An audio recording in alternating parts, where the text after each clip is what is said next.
ఈ special guest లకి ముందు ఇచ్చి లాస్ట్ లో ఏమైనా మిగిలితే నాకు నాన్నకి ఇవ్వు. రవి నీకేం కావాలి? అన్నయ్య డైలాగే నాది కూడా. నాకేమైతే డాన్స్ స్కూల్ పెట్టి పెద్ద సాహసమే చేసింది.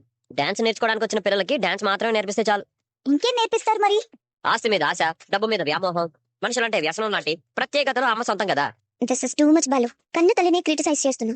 నాకెందుకో అమ్మ ఈ బిజినెస్ లో నాలాగే సక్సెస్ అవుతుందేమో అనిపిస్తుంది. అది బిజినెస్ కాదురా, నాట్యం అనేది ఒక కళ. కళని బిజినెస్ లా చూడకూడదు. మనోజ్ చెప్పిన మాట తప్పై ఉండొచ్చు కానీ తన ఉద్దేశం మాత్రం ఆంటీ డాన్స్ స్కూల్ సక్సెస్ అవుతుంది అని. అవ్వాలనే కొడుకుగా కోరుకుంటున్నాడు. టాలెంట్ ఉంది కాబట్టే స్టార్ట్ చేశారు.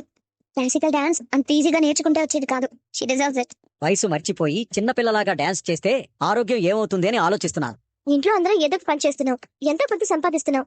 అత్తయ్య కూడా ఏదో ఒకటి చేసి ఏమీ జరగకుండా ఏదైనా జరుగుతుందేమోనని భయపడితే ఎలా? నువ్వు ఆలోచించినట్టు నాకేవతి కూడా నీ గురించి ఆలోచిస్తే బాగుంటుంది. అది నేను ఎప్పుడూ ఆలోచించలేదండి. అత్తయ్య బాగుండాలని కోరుకుంటున్నాను. రేయ్, పార్లర్ అమ్మ సపోర్ట్ లేకపోతే రోడ్డు కూడా దాటలేవు. నువ్వు అమ్మకి సపోర్టా? జోగి జోగి రాసుకుంటే బూడిద రాలిందంట. రేయ్, నువ్వు బిజినెస్ మ్యాన్ తో మాట్లాడుతున్నావు, ఆ విషయం మర్చిపోకు. బిజినెస్ మ్యాన్ ఎవరు ఎవరు ఎక్కడ? నేనేరా. రే రే రే రే వెళ్ళి పని చూసుకోండి, వెళ్ళండి. లే, లే. ఈ బోర్డు పెట్టింది మీరేనా? ఆ ఇక్కడ భరతనాట్యం క్లాస్ చెప్తారా?